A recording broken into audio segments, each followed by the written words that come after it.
মিডিয়াতে সম্প্রতি একটা ঘটনা ভাইরাল হয়েছে, যেখানে একটি মেয়েকে একটি বিকৃত মস্তিষ্কের প্রাণী হেনস্থা করছে। অসভ্য ভাষায় গালাগালি দিচ্ছে, অকথ্য ভাষায় গালাগালি দিচ্ছে, মারতে উদ্যত হচ্ছে। যদি আশেপাশে কোনো লোক বা ব্যক্তি না থাকতো, হয়তো ভদ্রমহিলাকে মেরেই দিত। দিদিভাই ভয়ে গলা কাঁপছে, কিন্তু কারোর সহযোগিতা পাচ্ছে না। বুদ্ধি করে আজকে ভিডিওটা করেছে বলে সোশ্যাল মিডিয়া থেকে লোকজন এসে তাকে গণধোলাই দিয়েছে এবং পুলিশের তাকে অ্যারেস্ট করেছে, এবং পুলিশের ধোলাই খেয়ে দিদিভাইকে যে নামটা পর্যন্ত বলতে চাইছিল না, 00 ফাঁক ফাঁক বলছিল, সে সেই ধোলাই খাওয়ার পরে তার নামটাও স্মরণে চলে এসছে। ভুলে যাওয়া জিনিসও তার স্মরণে চলে এসছে। ধোলাই এমন একটা জিনিস, তাই যেখানে ঘটনা ঘটছে ইনস্ট্যান্ট এই রকম মানে বিকৃত মস্তিষ্কের মানুষের সঙ্গে ইনস্ট্যান্ট যদি ধুলাই দেওয়া হয়, তবেই কিন্তু এই অমানবিক এই কাজগুলো বন্ধ হবে। কোনো মেয়ের দিকে তাকিয়ে আঙুল তুলে বাজে কথা, তাকে মারতে তেড়ে যাওয়া, তার ঘরের অসহায় ব্যক্তি থাকলে, বৃদ্ধ ব্যক্তি থাকলে, বৃদ্ধা ব্যক্তি থাকলে তাকে মারতে উদ্যত হওয়া, তাকে মারা, তাকে ফেলে করা, মেরে দেয়া, এই জিনিসগুলো বন্ধ করার জন্য ইনস্ট্যান্ট সবাইকে প্রতিবাদী হতে হবে।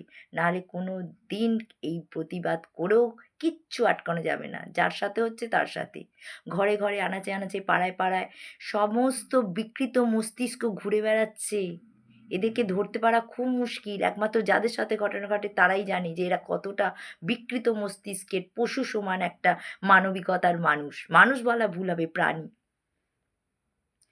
একে যে ধোলাই দিয়েছে, ধোলাই দিয়ে যে ওর চেতনা ফিরেছে, এটাই আমরা সন্তুষ্ট। ওর চেতনার সঙ্গে এখন বলছে যে মেয়েদের সাথে এরম করা উচিত নয়, আমি ভুল করেছি, মেয়েরা যেরকম আচরণই করুক না কেন তাদের সাথে এটা করা ঠিক না। তখন মনে ছিল না? তখন মস্তানি দেখাচ্ছিস দুর্বলতার সুযোগ নিয়ে। হ্যাঁ, যখন দেখছিস যে মেয়েটা কাঁদো কাঁদো হয়ে গেছে, হ্যাঁ, তোকে দেখে বাজে ভয়ে একটা নিজের মুখ দিয়ে অসভ্য গালিগালাজ তোর বিরুদ্ধে বলছে। একটা মেয়ে যখন একটা ছেলেকে ছোট লোক বলে, একটা গালাগালি দেয়, তার সেই ছেলেটা কতটা অভদ্র হলে, কতটা বিকৃত মস্তিষ্কের হলে একটা মেয়ের মুখ থেকে তার সম্পর্কে একটা গালাগালি বেরিয়ে আসে। একটা মেয়েকে উত্তেজিত করা, তাকে অশ্রাব্য ভাষায় গালাগালি দেওয়া ঠিক করেছে। কিন্তু আমি চাই আরও যারা ঘুরে বেড়াচ্ছে ওই বিকৃত মস্তিষ্কের মানুষগুলো, প্রাণীগুলো, তাদেরকে ধরে ধোলাই দেওয়া ইনস্ট্যান্ট। যখনই কোনো মেয়ের সাথে, কোনো বৃদ্ধার সাথে, কোনো বৃদ্ধর সাথে, অসহায় ব্যক্তির সাথে, হ্যাঁ, এরা নিরীহ ব্যক্তিগুলোকেই টার্গেট করে। এরা কোনো শক্ত লোকের সাথে টার্গেট করে না। এরা নিরীহ ব্যক্তিকে যেখানে পারে সেখানেই লড়ে। আজকে মেয়েটার সাথে লড়াই করতে পারবে বলেই কিন্তু ও লড়াইতে নেমেছে। ও মেয়েদের জন্য লড়াইতে নামেনি, ও মেয়েদের সঙ্গে লড়াই করবে বলেই নেমেছে। ওরা কোনো ছেলেদের সাথে লড়াই করে না, পারবে না। আজকে গণধোলাই যখন দিয়েছে তখন কি আর লড়াইটা করতে পেরেছে? আজ মুখ দিয়ে সত্যি কথাটা বেরিয়ে পড়েছে, ওর নামটা বেরিয়ে পড়েছে, ওর অরিজিনাল নামটাও বের করে ফেলেছে। ও যে নামটা ওকে বারবার দিদিভাই জিজ্ঞেস করছে, আপনার নাম কি, কোথায় থাকেন, কি বললো, 00 ফাঁক ফাঁক।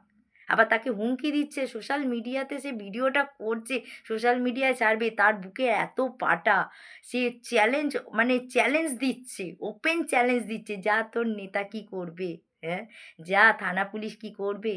ও জানে যে থানা পুলিশ নেতা ওর কিচ্ছু করতে পারবে না। ও আগেও এরকম অনেক কাজ করেছে, মেয়েদের নিরাপত্তার অনেক কাজ করেছে, নিরাপত্তা দিতে পারেনি, তাদের নিরাপত্তাকে তোয়াক্কা করে তাদের গায়ে হাত তুলেছে, তাদেরকে মেরেছে, সেইটাই ওদের জলভাত, এবং সেটাই আজকে ও প্রমাণ করেছে।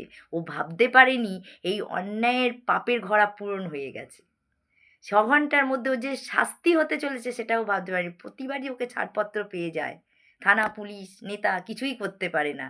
সেই জন্য ওপেন চ্যালেঞ্জ দিচ্ছে সোশ্যাল মিডিয়ার কাছে, গণধোলাই দিয়ে ওকে মেরে ফেলা, ওটা ফাঁসিতে তোলা উচিত। তবে যাতে আর একটা লোক বুঝতে পারে, একটা ব্যক্তি বুঝতে পারে যে মেয়েদের সঙ্গে আঙুল তুলে কথা বলা, অসভ্য ভাষায় কথা বলা, তাকে মারতে তেড়ে যাওয়া, যে আমার পেছনেও লোক রয়েছে, ঠিক এই 00 ফাঁক ফাঁকের মতন অবস্থা হবে।